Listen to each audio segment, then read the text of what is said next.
Greta, good to be with you.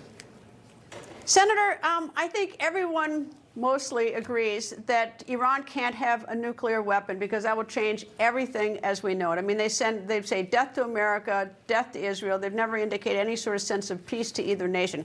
Having said that, is there any way diplomacy could have marched us forward? I just interviewed Steve Witkoff, and he went through a long series of interviews. He had diplomacy he tried to do but was unsuccessful.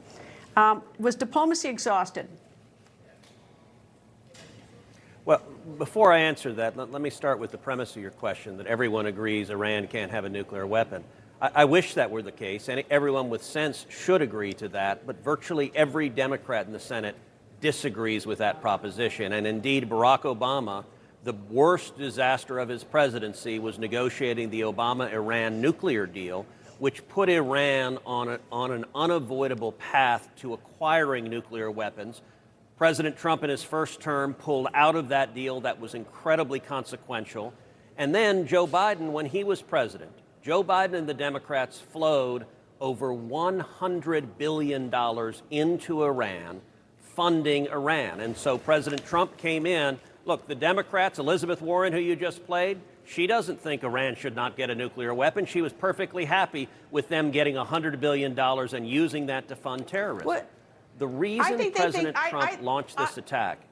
Let me just stop you for 1 second. I don't know if I totally agree with you. I think, and perhaps foolishly so, they think that there are ways to avoid war and that they won't have the nuclear weapon. I think at least that's what my perception of many Democrats are, that they don't want Iran to have a nuclear weapon, but they don't think we should go to war to achieve that goal. But they also supported, number one, the Iran nuclear deal. It was obvious to anyone who had an IQ above room temperature that the result of it would be Iran with a nuclear weapon. For example, in the terms of that nuclear deal, they set certain sites off limits for inspections, military sites in particular. So one of those sites was Fordow. Fordow was an underground lab built under a mountain, which is, of course, where they were doing their nuclear weapons research. The agreement said we're not going to inspect those sites. What did President Trump do? In this second term, he sent B-2 bombers over and dropped bunker buster bombs on Fordow and took it out. The purpose of the Obama deal, I believe, was to allow Iran to get nuclear weapons. And you may say that's too strong, but I want to point out that Obama began his presidency by going to the University of Cairo in Egypt and saying Iran has a right, and he used that word right, to nuclear technology, which, Greta, is complete nonsense.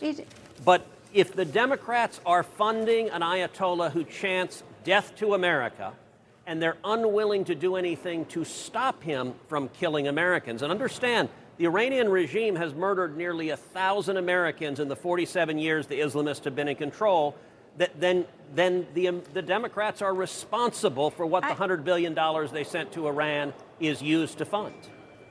Well, I think, in my perception, we all look at this differently. I think that it's the naivete to think that Iran just wanted it for medical or for power reasons. In fact, I was actually at that speech that he gave in Cairo back then. And I was also looking over the Strait of Hormuz with President. Yeah, I was also at the Strait of Hormuz with President Bush 43 when he said that Iran needed nuclear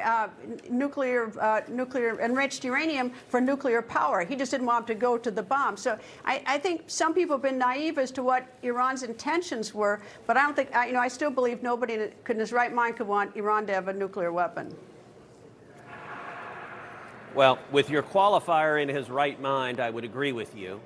Unfortunately, most of my Democrat colleagues, that qualifier no longer applies to them. And your question, I told you I would get to your question. Your question was there more room for diplomacy with Iran? And the answer, I believe, is no. I spent the entire day with President Trump the day before he launched the attack on Iran. That was Friday a week ago, and I was with him on Air Force One, and then I was with him one-on-one in the Beast, the presidential limo, in Texas. And we spent most of the day talking about Iran. And I'll tell you, President Trump asked me the exact question you asked me, which is, should we continue trying to negotiate? And my answer was no, that they are lying. They are not negotiating in good faith. They just want to delay actions. while they build more missiles, while they build more drones, and while they accelerate their nuclear research program. And I told him, Mr. President, the only deal you should accept is the deal you offered Nicolas Maduro in Venezuela, which is you can flee, you can get out and live in exile, and we will leave you alone. And if they take that, fine. But anything short of that, the objective of this military action, I believe, is to collapse this Iranian regime, because it is not in America's national security interest to have that government led by religious extremists who chant death to America and have been the leading state funder of terrorism against America for nearly 50 years. Senator Ted Cruz, thank you, and I think that Steve Witkoff laid out all his efforts at diplomacy, and he's, as I said, he's more patient than I would have been, because the foreign minister Indeed. made it plain that they weren't bargaining, they weren't negotiating. Thank you, sir. Yep. Thanks, Greta. People think news just happens. It doesn't. It happens because there's someone there to capture the moment, to explain it and share it. That's my job.